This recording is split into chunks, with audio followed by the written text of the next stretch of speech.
Well, hello there. Hello there. Hello there. Hello there, everybody. And welcome to the Joy Reid Show. Now, we have made it to midweek. Yeah. Big up to everybody listening on YouTube, Substack, Spotify. I see you in the chat. I'm looking at y'all in the chat. Bridget, Charles, all of the folks in the chat. Thank you all for being here. Team TJRS members get a special big up.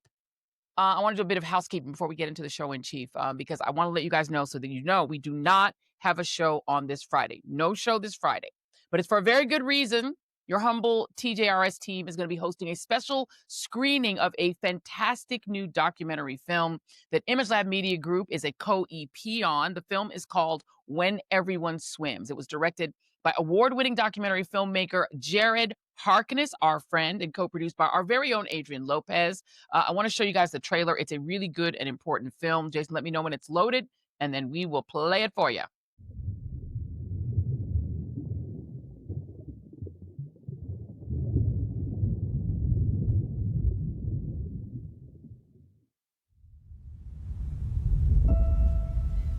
I remember being at the beach with my dad.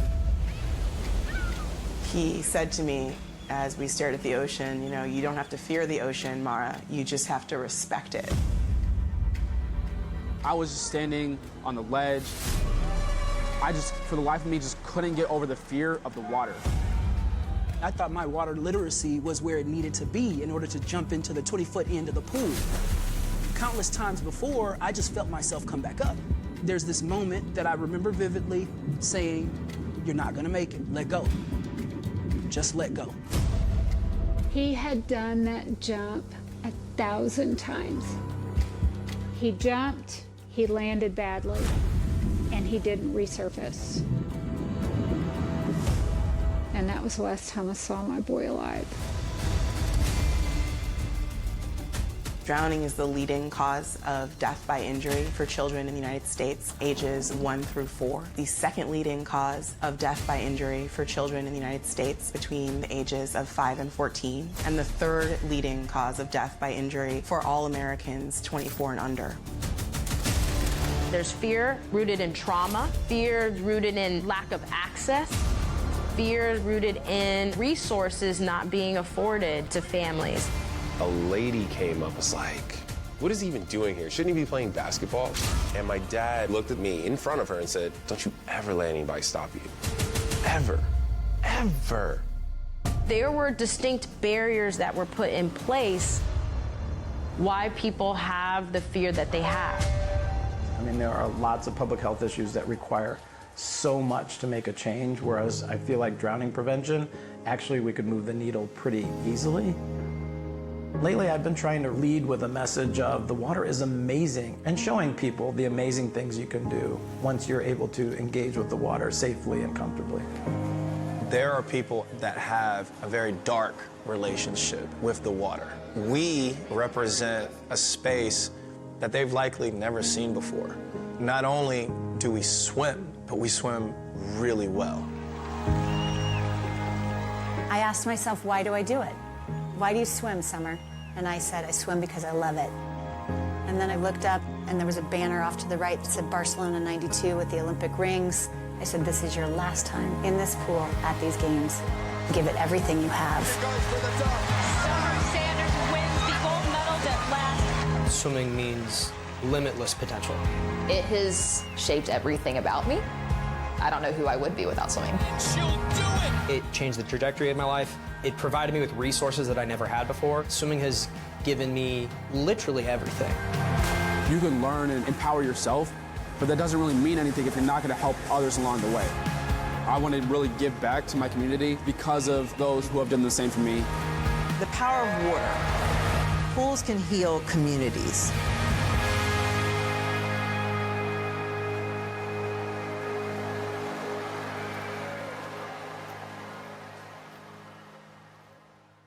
So that is the film. That is the film. And we're going to be screening this amazing film exclusively at Howard University. In the D.C. area as part of their Battle of the Burr annual championship swim meet that happens on Saturday. But we're going to screen it on Friday. Now, it is a ticketed only event, so no trolls allowed. But if you're local and you want to attend, we're going to put a link in the description of the show so that you can attend. If you are a local and you want to come and see When Everyone Swims, it's a really great film. You're going to really love it. It's won awards. It's really fabulous. Okay, and we're going to be making some other announcements regarding that documentary and the access that we're going to provide our special team TJRS and subscribers too. So that's coming up soon too.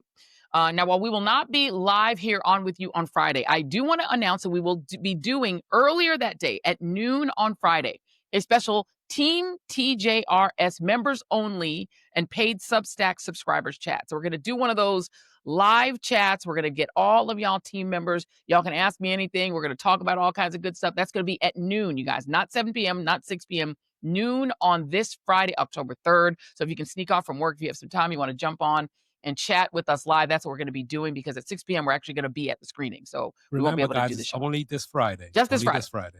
Then we'll be back. Exactly. On this Friday alone, we're changing the game a little bit. Noon, Team TJRS members only and Substack premium subscriber chat.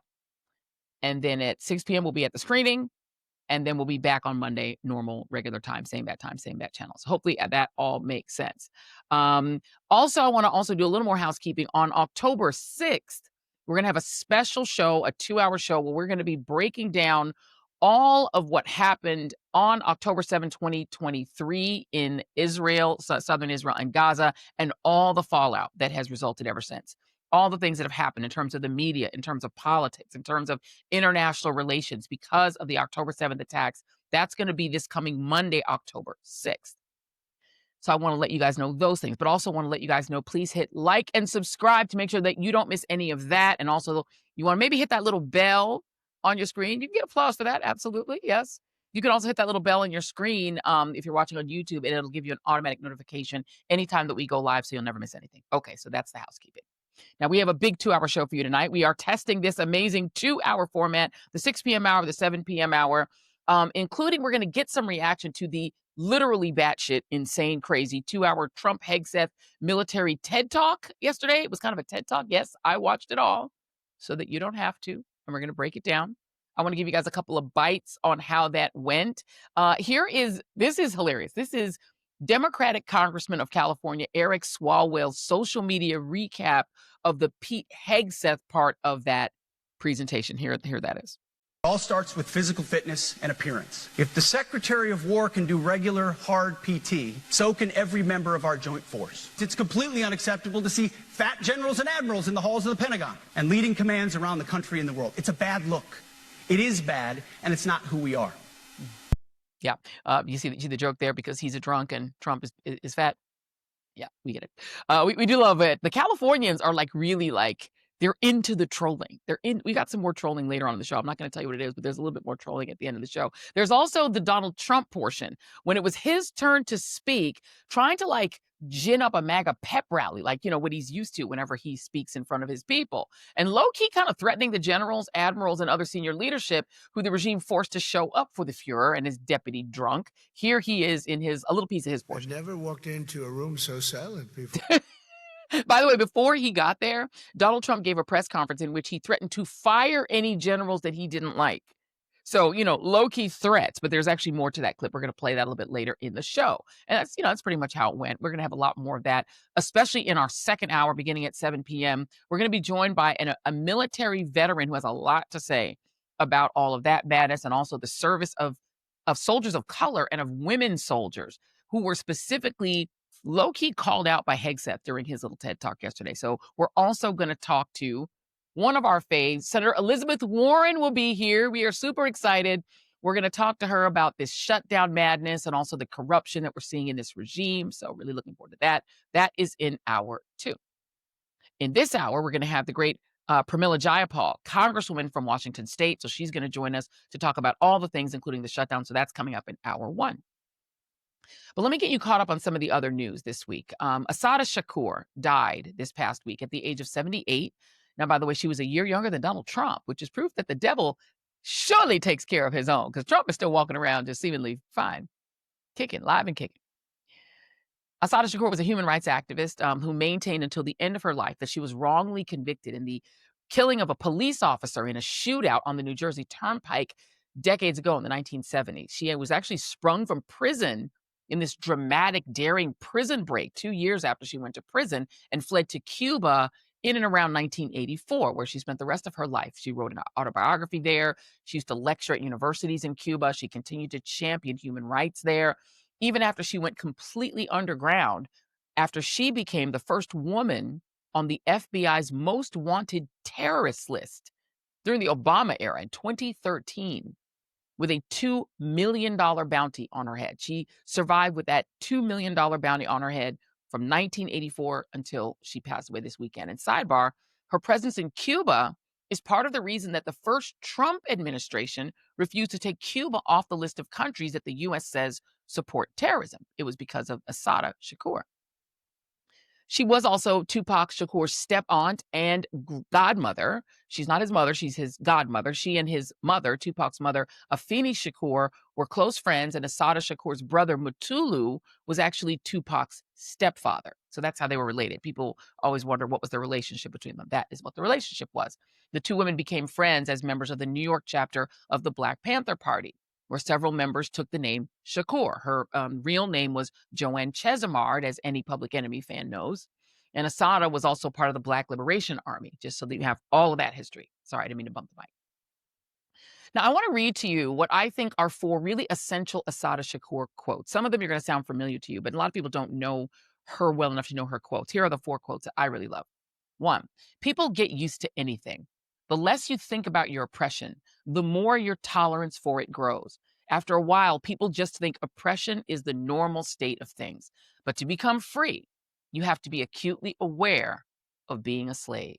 That's from her autobiography. Here's another one. No one is going to give you the education you need to overthrow them. Nobody is going to teach you your true history, teach you your true heroes, if they know that that knowledge will help set you free. Does that not feel like she could have written that today? Here's another quote. It is our duty to fight for our freedom. It is our duty to win. We must love each other and support each other. We have nothing to lose but our chains. I think that last line is the one a lot of people associate most with her. We have nothing to lose but our chains. That is the 3rd Assata Shakur quote. And one more. Nobody in the world, nobody in history has ever gotten freedom by appealing to the moral sense of the people who were oppressing them. Also very apropos to today. Which brings me to our first story tonight. This new Trump regime is literally having us living our worst case scenario. Like literally every bad thing that we worried about and predicted and warned people about if Americans let that man back into the White House is literally happening like 10 times as fast and 10 times as awful as any of us predicted. And a lot of us tried to predict it. This regime has all the 1930s things. They've got vile rhetoric, demonizing immigrants as poisoning the blood of our country, saying that undocumented non-white immigrants are poisoning the blood of our country, which Trump said, and it is language literally out of Mein Kampf. We just saw Stephen Miller give a speech, an hysterical sort of speech at that Charlie Kirk memorial that could have been pulled out of a 1930s Nazi playbook, in which he talked about you have nothing, you build nothing, you create nothing. That's literally out of Nazi Germany language. He sort of cosplayed that language in his speech. These people have masked Gestapo agents harassing anybody brown or black that they choose to on the street. They are violent, insanely violent, and they're also seemingly indiscriminate. By now, you've seen the video that I'm about to show you. This is an ICE Gestapo agent physically mauling a woman whose husband they were dragging away in a New York immigration courthouse while her children are watching and crying. Take a look.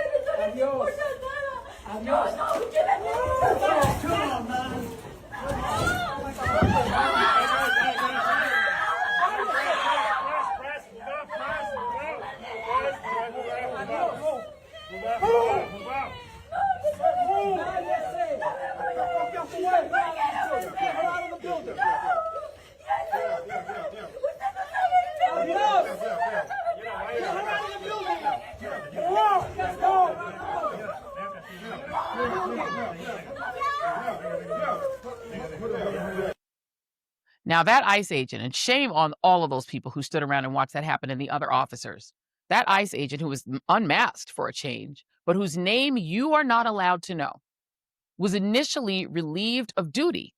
And ICE put out a statement saying that that that behavior that you saw on that video was appalling and appalling and was unbefitting of the federal agency. But he was taken off his duty.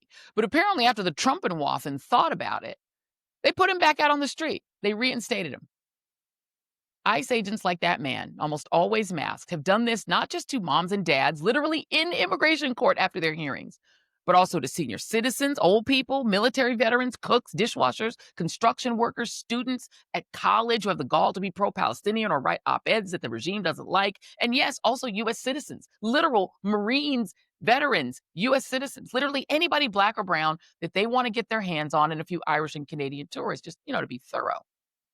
It's literal attempts at ethnic cleansing and brutality by state actors who we cannot even really verify are actual feds. I mean, for all we know, these are Proud Boys, Oath Keepers, 3%ers, straight up gang members, Boogly Boys. How would we know? How would we know? They normally don't show ID. They don't show their faces. Although thanks to a new California law, they're going to have to be unmasked in that state starting at the first of the year. But for now, ICE violence, literally officially out of control. I want you to see this video. This is them physically abusing reporters.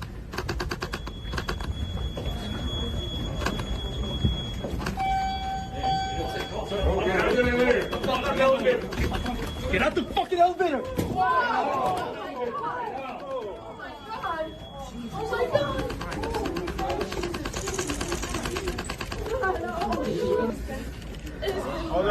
Who is that?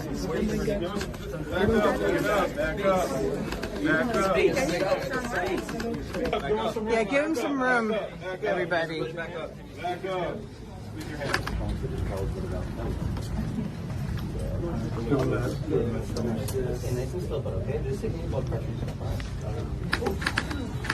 You want to go with the... Yeah, I got it. Yeah. Oh, you want if you want to help with this, you go now. All right. All right, you guys good? Yeah. I mean, all right. So I genuinely hope that that journalist who actually was taken to the hospital sues the crap out of the agency, the NYPD, all the agencies, and if they can get the information on who those supposed agents were, sue them personally. I would love to test whether or not they have sovereign immunity, like most federal law enforcement do. If NYPD acted that way, there'd be a $50 million lawsuit. They're going to kill somebody. Actually, they've already killed people. And that's just literally one of the reporters who have faced the physical menace of Trump, Homan, Noam, and $50K in a kava bag Homan's personal Gestapo. There's a gentleman named Mario Guvara. He's an Emmy-winning Spanish language reporter who covers immigration. He's been in law enforcement custody for 100 days. He was arrested back on June 14th, the same day as Donald Trump's little fakey birthday party when he threw himself a military parade. And Mr. Guvara was reporting on a No Kings protest in the Atlanta metro area. He was in the county perfectly legally at the time of his arrest. And he remains in custody even though all charges against him have been dropped. He faces imminent deportation to his native El Salvador, where he could face persecution. Guvara has not been silent. He wrote an open letter regarding his situation, which was published by the ACLU on their website. I want to read you some of that letter. As of today, Monday, I have been behind bars for 100 days, more than 3 months locked up as if I were a criminal. I am aware of my legal situation. I know I am about to be deported from this country, a country I have loved and respected for more than 2 decades. Life is not always fair. If I am deported, I will leave with my head held high because I am convinced it will be from me doing my work as a journalist and not for committing crimes. That said, I will leave with a broken heart and my dignity tarnished because I have been humiliated by both federal and local authorities, and I don't believe I deserve it. And because my family, the thing I love most in life, will be separated, although all of my loved ones know it has all been because of my passion for my work. The Pledge of Allegiance to the flag of the United States says with liberty and justice for all. Right now, that is a fallacy. They should add, except for immigrants. Except a very sad and very true statement about a country where hating undocumented immigrants and documented immigrants, as long as they're not white, it's replaced religion. It's become the religion of the right. They have a religious opposition to the presence of non-white people in this country, particularly brown people. Now, we were going to have a guest from the ACLU here to discuss Mr. Guvara's situation. But literally, there were new developments in the case this evening, which could mean that Mario Guvara could be deported as soon as tomorrow. So they're working on that case right now. Now, if you want to help, you can log on to the ACLU's free Mario Action at action.aclu.org/send message/free Mario Guvara, or you can donate to Mario's family GoFundMe, which we're going to put the links to both of those things in the show description. We're also going to throw that up on Substack so that you guys can help him if you can. They're trying to separate this family for no reason. And this is actually related to the next story that I want to talk about. It is the government shutdown. As you may know, today is government shutdown day. Happy government shutdown day. Your federal government, which you pay for with your tax dollars, is now no longer operating for the most part, thanks to the people who run it, namely the Republicans, who control all branches of government, from the Supreme Court to the House to the Senate to the White House. They control the whole government, and they have shut the government down. And they have done that, failing to do their one job, which is literally fund the government. And that failure begins in the House of Representatives, who by the Constitution is literally the part of our government whose one job is to be in charge of all the spending. It has to emerge from the House per the Constitution, but they're not going to do that. Instead, Speaker Mike Johnson is going on TV, doing TV hits, arguing over things that are not real, and those things are related to the things I just told you about. Immigrants. Here he is last night on CNN lying. We're rolling the greatest hits on our social Yeah, media. I'm just saying that the point about giving people who are here illegally health care is not exactly what is in their proposal. No, it is 100% what their immigrants proposal. who have legal status, No, and you're just Caitlin, disagreeing you're on who's eligible. No, I I'm looked not. at it, actually, because I was curious about your argument yesterday. You should study the CBO's analysis that they just put out a few weeks ago. Yeah, I saw and that you about the 1.2 million people. You're basically arguing about who has legal status, people who are seeking refuge here or I'm seeking not. asylum. No, I'm making sure that we are making sure in our provisions that we sign into law have ensured that health care benefits go only to eligible U.S. citizens. Chuck Schumer's proposal. Federal law was not being enforced. That's the whole point. We had to fine-tune that so that we could strengthen the health care program. That's what we did. Yeah, okay, so that's a lie. That's a lie, of course. Surprise, surprise. He's lying because what Democrats and Republicans are actually fighting about is the continuation of the Obamacare federal tax subsidies. If you are on Obamacare Medicaid, which is an expansion of Medicaid, you receive subsidies from the federal government to help you pay your premiums.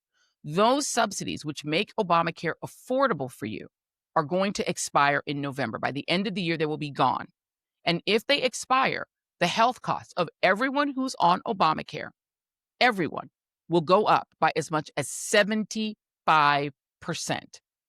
75%. You're going to pay 3/4 more than you pay now for your premiums. In other words, Republicans want to jack up the cost of health care for gig workers, freelancers, small business owners, and anyone else who relies on Obamacare for their health care. It is their backdoor way of gutting and repealing Obamacare. Again, without ever being able to actually repeal it. They've been wanting to repeal Obamacare from the time that it was passed in 2010, with Republicans doing 60 some odd votes over the last several years trying to repeal Obamacare. They literally went to the Supreme Court to try to declare Obamacare to literally be unconstitutional.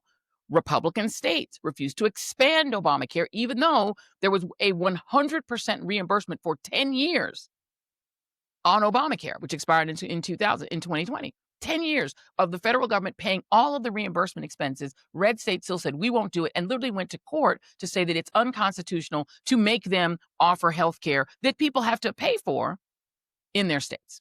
Only states with Democratic governors are allowed to have Obamacare. And now, because they can't repeal it and people like it, they have now decided they're going to jack up the cost on 30 million Americans and hand them back over to United Healthcare and all the big insurance companies so they can jack up the prices and charge whatever they want, because they hope that when your Obamacare prices soar, you're going to beg them to repeal Obamacare.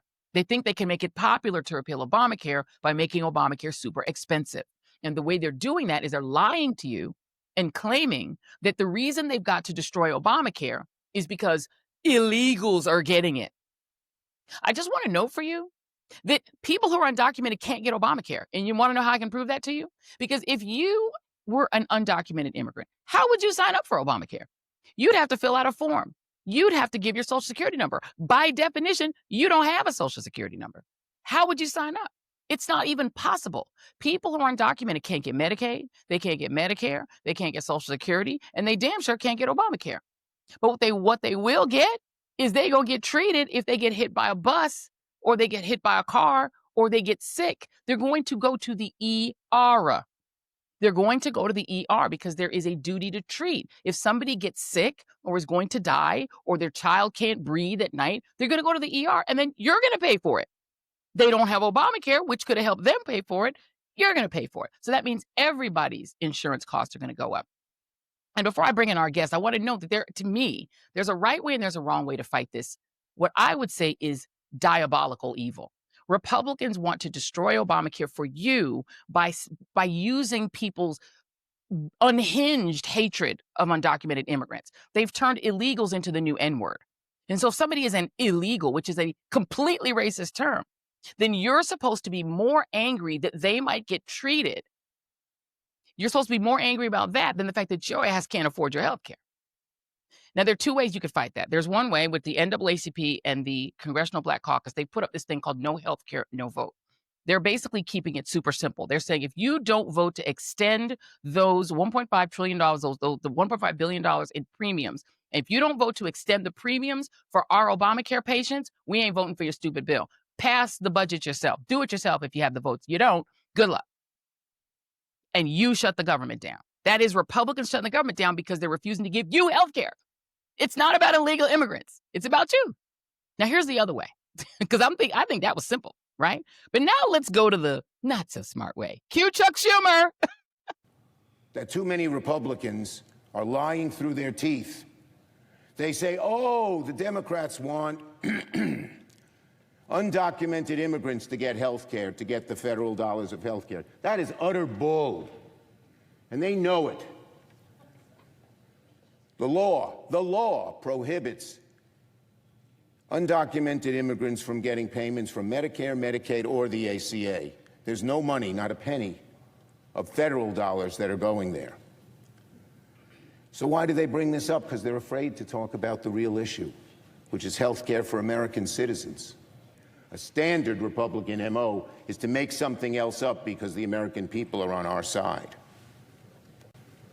Now, this week, here's what House Republicans sent out guidance to their members. They said, quote, not to make the message about health care because Republicans lose that argument. They're right. Their position is callous, malicious, unpopular. So they're not only refusing to talk about health care, but apparently when they do, it's only to spread misinformation, to spread lies. I said this to Speaker Johnson in the Oval Office yesterday. Yeah, and he said he kind of smirked. That's all you're missing is the end. He said he's kind of smirked. Joining me now is the former chair of the House Progressive Caucus, Washington State Congresswoman and diehard progressive for the people, Congresswoman Pramila Jayapal. For the people. Thank you so much, Congresswoman. It is always good to see you. Good to see you, Joy. Good to see you. And no healthcare, no vote. That's where I. No healthcare, no vote. I think to me that's simple. I'm like, keep it simple because people don't need like a long explanation. Yeah. But while I agree with part of what Chuck Schumer said, Congresswoman, it is, and I just said it. It is a fact that people who are undocumented can't get healthcare. But I feel like Democrats trying to be like, we're even crueler than the right. We won't let one single solitary penny of our money go to giving those brown, undocumented vermin healthcare. Like, to me, it's like you now are jumping on the wrong side of morality. Because I personally believe whether you're documented or not, you should get healthcare. Sorry, but if somebody gets sick, has cancer, has, diabetes, has a child that has sudden infant death syndrome, that they could die in their sleep. If somebody is sick in America, are we saying that Democrats agree that they shouldn't get health care? Why is that the tack? Yeah, no, Joy. I mean, I've got the Medicare for All bill, right? Like, I believe that everybody should have universal health care. And it's not just a moral question. It's really what you were saying, that at the end of the day, if you have everybody getting health care, that means fewer trips for everybody to the emergency room. It means lower costs for everybody. And even if you look at the Obamacare subsidies, which it's absolutely true. We don't allow any federal dollars to go to undocumented immigrants getting those subsidies. But imagine, just for a second, forget about their life for just 1 second and imagine that we did. We don't, unfortunately, in my view. It would actually bring down the costs for every single American because you have a larger pool of people that are buying in, which then reduces the, essentially the risk for the insurance company. Now, of course, if we had Medicare for all, that would be government insurance. We wouldn't have any private for-profit insurance companies making big bucks off of people's You mean like healthcare most of pain. the world, Congresswoman? Yes. Isn't that a terrible, crazy socialist Horrible. idea that we would do what other countries do and actually provide insurance by the government rather than allowing these private insurance companies to game the system? Look, I mean, I think here's the thing. They don't want to talk about healthcare, number one. And if they do talk about healthcare, they want you to blame immigrants, like you said, instead of the billionaires that got the $7 trillion of tax breaks when they cut Medicaid funding and health care for 15 million Americans, right? They kicked 15 million Americans off of health care and slated all these rural hospitals across the country, all these nursing homes across the country to close because they wanted to give $7 trillion of tax breaks to the billionaires. They would like you to forget that.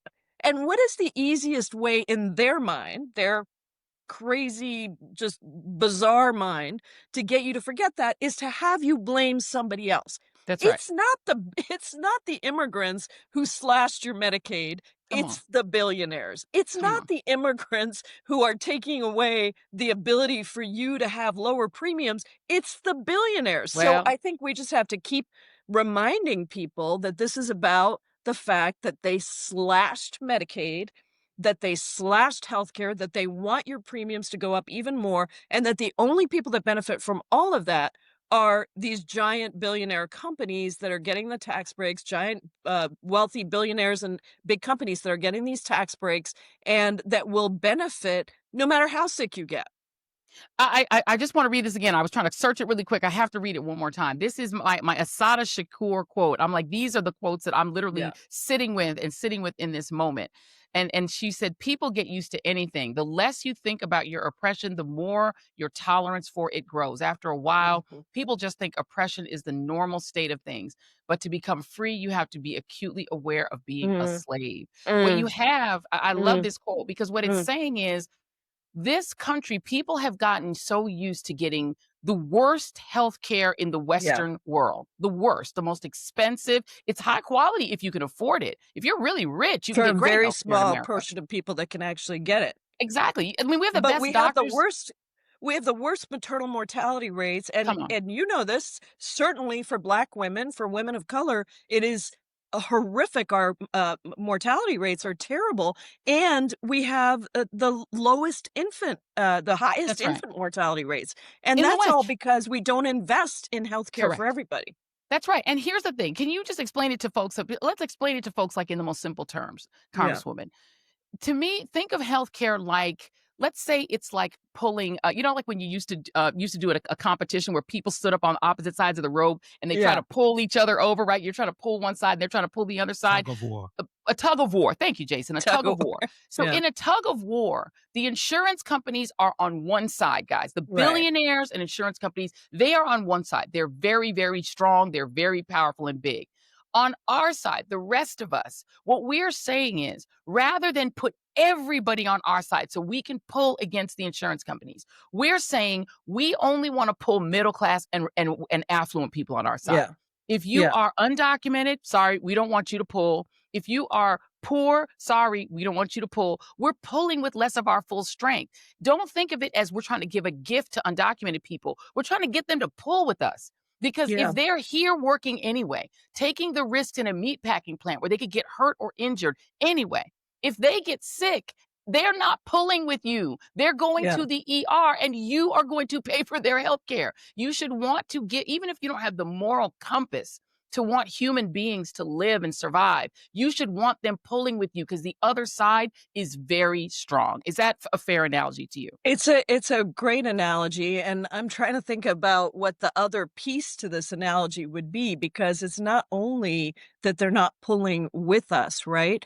It's also that when they don't pull with us, it will actually raise costs because it's like they've gone over to the other side and they're pulling on the other side because and so I think it's both the right thing to do morally, because remember, undocumented immigrants of all statuses, because there are actually a lot of restrictions on immigrants with legal status, right, getting health care as well, even buying into the Obamacare subsidies.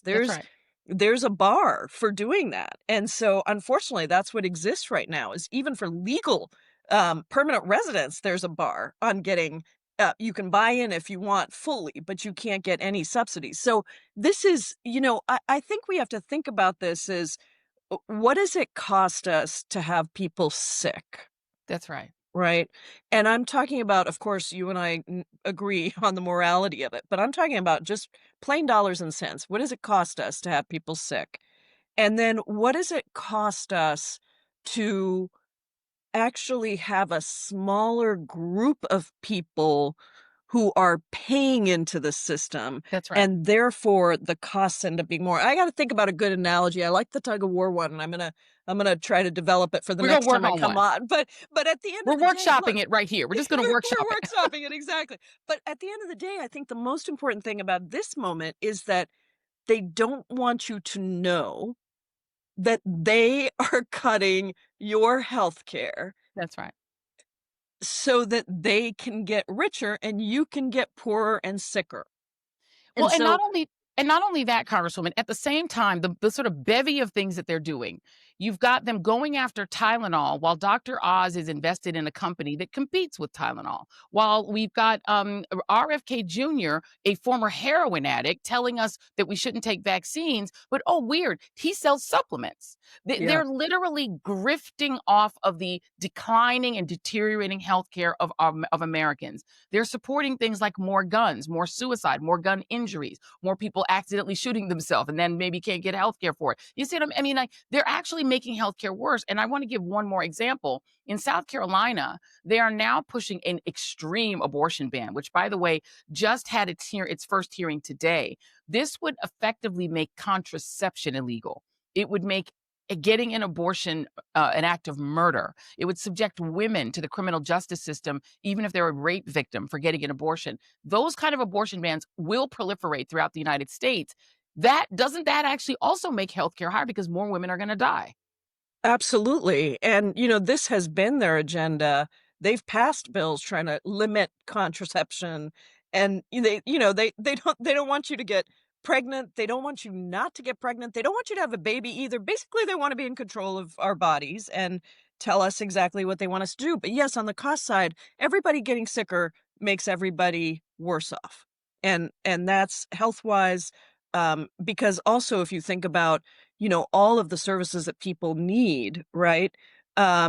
It's very difficult to sustain an economy around healthcare where just regular people can go get whatever healthcare they need if you don't have any clinics that are open, if you're not providing birth control services, if you're not providing prenatal care. I mean, I was talking to my colleague, Shamari Figures from Alabama, and he said the entire healthcare system in Alabama has been destroyed. Like, there's no birthing clinic for a very, I can't remember what he said, but for a very far way. There's no hospitals, right? And so part of what they are trying to do is destroy the healthcare system, what little healthcare system we have left in this country that is available to everybody. And I think that this shutdown is interesting because they know that people don't like their big bad betrayal bill. They know that cutting Medicaid is bad, even in states like Louisiana, which is Mike Johnson's home, our speaker, not our speaker, the Republican speaker, Mike Johnson, his home state of Louisiana. 60% of the births in Louisiana, Joy, are funded by Medicaid. So when they slashed Medicaid, all of those constituents in that ruby red state of Louisiana are hurt. And so it's wildly unpopular. So when we say, well, we're standing up and Republicans are shutting down the government because they don't want to provide you with health care, they're like, uh-oh, people might start to know the truth. So let's blame illegal immigrants. Yeah. That is always what they want to do. They want to blame undocumented immigrants who are working hard, who have been in this country, without whom this country would collapse, Come on.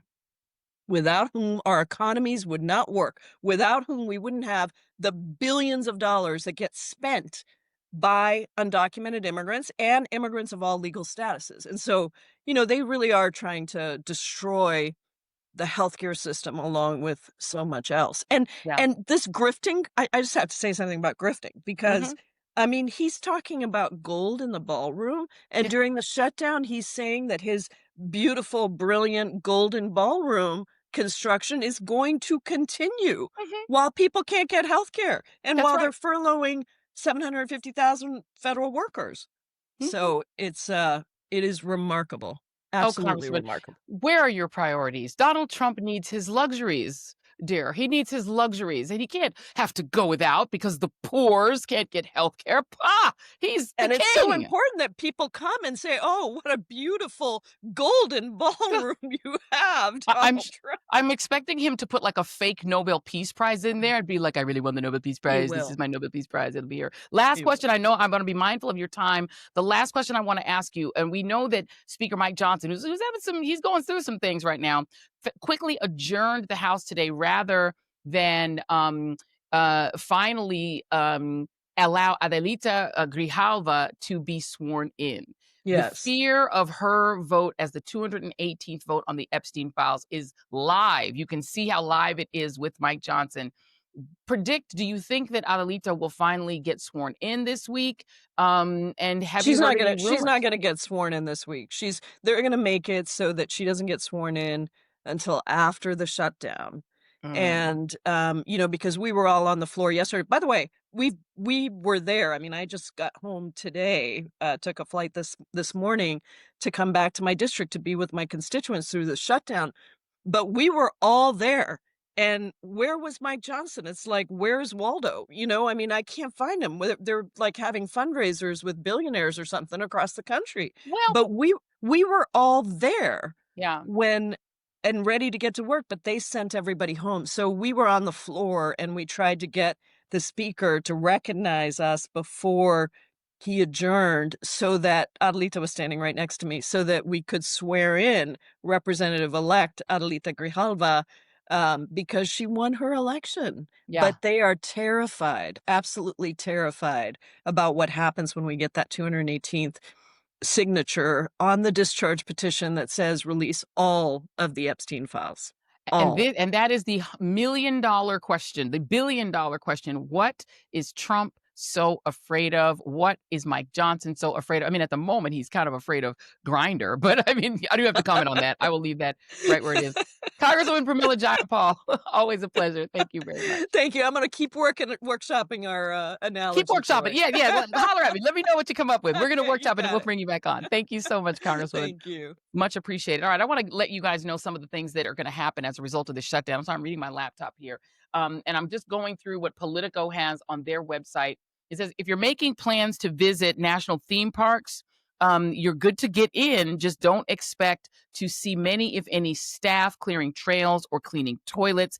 The Interior Department, which oversees the National Park Service, is keeping park roads, lookouts, trails, and open-air memorials open during the shutdown, according to the agency's latest contingency plan. But it's also furloughing 64% of its staff, 64% during the shutdown. That's not cool. Let's talk about student loans. Student loan bills are still going to go out. Surprise, surprise. They're still going to make you pay your student loan bill. That is going to go out regardless. The Education Department doesn't want you to read books. They don't want you to read books by Black, gay people, or women. However, you still got to pay your bills back. Let's look at defense. More than 1 million people serving in the U.S. military are now working without pay. So Donald Trump forced all of the generals to come fly all the way back to Quantico, Virginia, to sit there. The generals and admirals were forced to sit and listen to a TED Talk with him and Pete Hegseth. But the military are now working without pay. So all of those National Guard, federalized that Donald Trump has working, cleaning up trash in D.C. and invading Chicago and doing all the things, invading L.A. They ain't getting paid, y'all. They're working now without pay. The Pentagon also cannot award new contracts or start new programs. What if Elon Musk is going to get upset because maybe he can't get any new contracts, but he's already got his existing ones? New commissioners overseas will while commissaries overseas will stay open. They and other services on bases in the U.S. are now operating on a limited basis. Elective surgeries and procedures in military medical and dental facilities will now get postponed. So if you're in the military and you need some sort of medical treatment, that is going to be postponed. So that isn't good. If you look at taxes, the IRS is keeping all of its employees on the job. All of them, at least for now. So they're going to still expect you to pay your taxes. The billionaires who don't pay taxes, well, they don't have to pay anyway. So it doesn't really make a difference. But do the IRS workers still get paid? Let's see. A shutdown plan released Monday said the IRS would be able to use any special funding that Democrats enacted in 2022 to avoid furloughing any of its almost 75,000 employees for the first 5 business days after a funding lapse. So no, they are going to get paid. They're not going to be working without pay because, you don't want an IRS worker work without pay. I don't want a soldier work without pay. Let's go to healthcare. Federal employees supporting Medicare, Medicaid, and other mandatory health payments will keep working unabated. So HHS employees will also have to continue working. Those who respond to national emergencies are considered essential employees. They have to keep working. But overall, the Department of Health and Human Services is going to furlough more than 40% of its employees for a few months. Is ICE still getting paid? Oh, ICE is still going to get paid. If there's one thing that's still going to get their money, it's going to be the Gestapo. They're still going to get their money. Let's go to Veterans Affairs. The Department of Veterans Affairs is not being hit like many other agencies due to its appropriations that were already awarded by Congress. Benefit checks will continue to proceed. If you're a veteran, you will still get your checks. Medical appointments at VA health centers will not be interrupted. So at least our veterans are going to be taken care of. Let's go to the Department of Energy. Trump has made fossil fuel production a top priority of his administration, and he's not letting a government shutdown stand in his way. While the Interior Department is slashing 2/3 of the staff from the National Park Service and the Secretary's office, workers tasked with processing oil and natural gas drilling permits and coal mining operations are still going to go to work. Got to get that oil, gas, and coal. The Bureau of Land Management, which oversees millions of acres of federal land, has designated those employees as essential, according to 2 people familiar with the plan. This includes anyone processing applications for permits to drill, rights away for fossil fuel projects, and working on critical materials and coal issues. So basically, everyone involved in despoiling our environment, drilling oil, gas, or coal, still working, still going to be working. Your healthcare, y'all, good luck to you. Trade mission. Many of the agencies responsible for assisting Trump with trade and tariff negotiations are being insulated from the latest funding lapse. So if you're doing the tariff stuff, working on the tariffs, you still get a check too. Food. Agricultural Department food safety inspectors stationed at the nation's meat and poultry slaughterhouses will remain on the job without a paycheck. So let me get this straight. The people who make sure that the meat and poultry, that the fish and chicken and ham and stuff that you're eating are not going to kill you, they're going to be working without pay. Now, the oil, gas, and coal people are going to get paid. But the people who make sure that the meat and it doesn't have salmonella, that the stuff doesn't have salmonella and won't kill you, they're going to be working, but they're going to work without pay. At least according to Politico, they're going to be working without pay. How do you feel about growing some livestock on a crop? We may need to get a few chickens. The FDA, which oversees approximately 80% of the U.S. food supply, will have to triage its preventative food safety work. And they're doing this while also jacking up your premium. So if you do eat some bad pork or some salmonella chicken, you can't even get treated because it's going to cost you too much. So you're just going to have to stay home and die. Because, Trump's got to have his ballroom. That work is going to continue. Let's go to the tech industry. The Federal Trade Commission, the agency that's at the center of a handful of big cases against tech giants, plans to furlough all but the commissioners and a small group of essential staff, according to this agency's latest contingency plan, meaning that the people who are actually overseeing to make sure that the AI giants and tech billionaires are not invading your privacy, violating the law. They are going to be going home. They're not going to be helping you anymore. How about the Wall Street watchdogs? We know how that's going to go. Financial markets may not be affected by the shutdown, but some of the Wall Street regulators are now in a near standstill, with rulemaking and most enforcement work on hiatus. So there'll be no more oversight of Wall Street during the shutdown. What about our national cyber defenses? The nation's top cyber defense agency is getting emptied out during this shutdown. They about to get buck wild. If you're China or North Korea or Russia, now would be a good time to try to hack the United States, because our national cyber defenses will be shut down, emptied out. All of those workers going home on furlough because they are not as important as Donald Trump's $200 million ballroom that you're paying for. And let's just be clear one more time, Jason. The Republicans and Donald Trump say that you shouldn't have to pay for a Guatemalan meat packer who gets his fingers chopped off at the meat packing plant. That guy should not get health care. He should not be able to be treated and pay for his health care by being able to take out insurance. If he's undocumented, he shouldn't be able to get an Obamacare plan whereby he would chip in to pay if his fingers get chopped off. But if his fingers get chopped off, he's going to have to be treated in the ER at your expense. It's going to cost you more. He's going to get treated anyway because there's a duty to treat. So instead of him paying into his treatment, he's going to get treated for free in the ER. You're going to pay for it, and then he's going to get deported because, he's brown. And then there are going to be fewer people in that meatpacking plant making sure that the meat that's now not going to be inspected to make sure it has salmonella is going to kill you. That dirty meat that you're going to eat just praying that it's okay because the people inspecting it ain't getting a salary. You're now going to have to take the chance of drinking milk, hoping it won't kill you. You're going to have to take a chance that the food you're eating has been properly inspected. But you're going to have lots and lots of oil, gas, and coal because Donald Trump's priorities are oil, gas, coal, letting the tech bros own you and own all of your data and do whatever they want to you, bringing down our cybersecurity so that his friends in Russia and China can do as they will to us, and his ballroom. That seems pretty accurate. Yeah, that seems like that's what a president should do. That seems exactly what you voted for. If that's what you voted for, you're getting it. You're welcome. We have a lot more coming up in the show in our next hour. It is a scary time to be an American. It is a frightening time to be an American. Tourism is down. Our income from all the things that used to bring us joy and tourism, joy and wealth are all down. Tourism to the United States is down. I've heard it's down 50% in Los Angeles, also down in New York, down in Florida. What'd you say, Jason? I said, wow. Yeah. No, I mean, tourism to the United States has been slashed to the bone.